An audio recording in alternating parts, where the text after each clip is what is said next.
औरत सफेद चादर की तरह होती है जिस पर पानी का दाग भी लग जाता है। चादर के अंदर एक औरत की ही निजात नहीं बल्कि एक मिल्लत की निजात है, क्योंकि बेपर्दा औरत पूरी मिल्लत को गुमराह कर देती है। औरत से अगर इल्म छीन लिया जाए तो जहालत नस्लों में सफ़र करेगी, और अगर इल्म के नाम पर पर्दा छीन लिया जाए तो बेहयाई नस्लों में सफ़र करेगी। औरत होना आसान नहीं। औरतें अपना फैसला खुद नहीं ले सकती। औरत अपने लिए पसंद का माहौल नहीं बना सकती। औरत खुद को बेगुनाह साबित नहीं कर सकती सिवाय इसके कि अपना मामला अल्लाह पर छोड़ दे। मोहब्बत की राहों पर बिछड़ने वाली अगर औरत हो तो नए रास्तों से मानूस होते उसे देर नहीं लगती, लेकिन मर्द जहां बिछड़ता है वहीं बिखर जाता है। अल्लाह ने औरत को मर्द की पेशानी से नहीं बनाया कि वो मर्द पर हुकूमत करे, और ना ही उसे उसके पाँव से बनाया कि वो उसकी गुलामी करे, बल्कि उसको तो उसकी पसली से बनाया ताकि वो उसके दिल के करीब रहे। मर्द आंखें नीचे नहीं करना चाहता, औरत पर्दे को जहालत समझती है, मगर दोनों को एहतराम और इज्जत की तलाश है।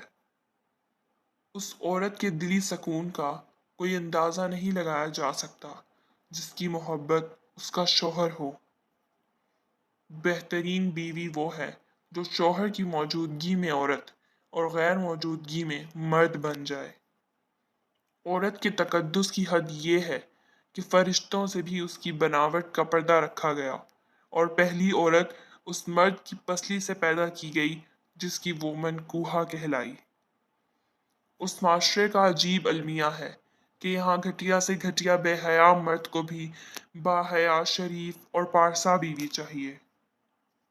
मर्द अपनी बीवी और अपने खानदान के दरमियान पुल का काम करता है।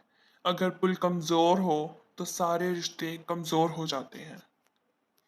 खुदा ने ये सिफ्त सिर्फ औरत को बख्शी है कि वो पागल भी हो जाए तो औलाद याद रहती है।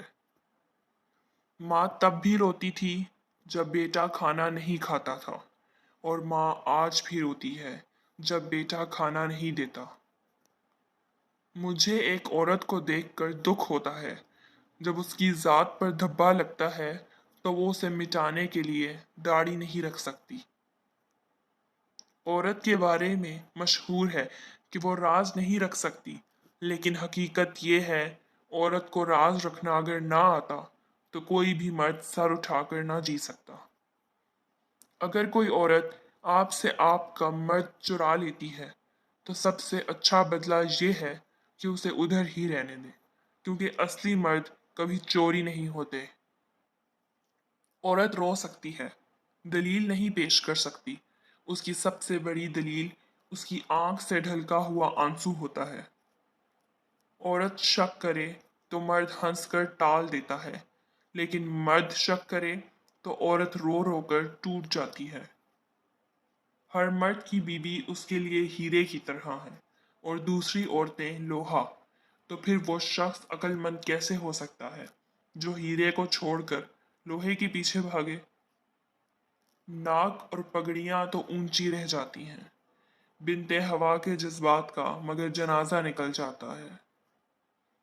कहते हैं कि औरत का कोई घर नहीं होता, मगर हकीकत यह है कि औरत के बगैर कोई घर घर नहीं होता। औरत कभी भी मर्द शनास नहीं रही। हमेशा मक्कार, मुनाफिक, झूठे मर्दों से धोखा खाकर मुखलिस मर्द को धोखा देकर अपना इंतकाम लेती है। वो आज रो रो कर खुद कह रही थी, औरत को कभी किसी से मोहब्बत नहीं करनी चाहिए। मोहब्बत करनी है तो बस खुदा से, जो रोने नहीं देता, जो बिखरने नहीं देता, जो अजियत नहीं देता, जो बेकदरी नहीं करता, जो थाम लेता है, जो समेट लेता है। वो झोंपड़ी जहां औरत मुस्कुराती है उस आलीशान महल से बेहतर है जहां औरत रोती है। दुनियादारी देखी जाए तो औरत की शादी ससुराल वालों से होती है। शरीयत देखी जाए तो औरत पर सबसे ज्यादा हक शौहर का